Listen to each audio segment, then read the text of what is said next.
Allah şükür edən insanları o qədər artırır, qazancına bərəkət verir ki, heç ummadığı yerdən ona qapılar açır. Şükür etməyin faydasını, dadını bilən insan şükür etməkdən əl çəkə bilmir. Və insan gün ərzində qeyri-ixtiyarı əlin göyə qalxır, Allah Taala'nın göndərdiyi hər balaca nemətə görə, ruziyə görə, sənə olunan xırda yaxşılığa görə belə deyirsən ki, sənə sonsuz şükürlər olsun. Və insan çox-çox şükür elədikcə Allah Taala verdiyi başqa nemətləri də sənin yadına salır ki, bax, bunları da sənə vermişəm, bunlara görə də şükür elə. Allah özü açır səndə onu, özü açmasa mümkünsüzdür.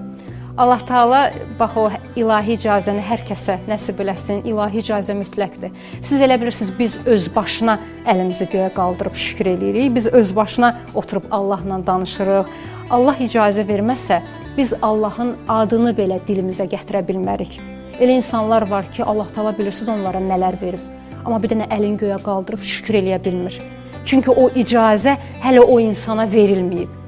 Allah Taala'nın göndərdiyi hər xırda nemətə görə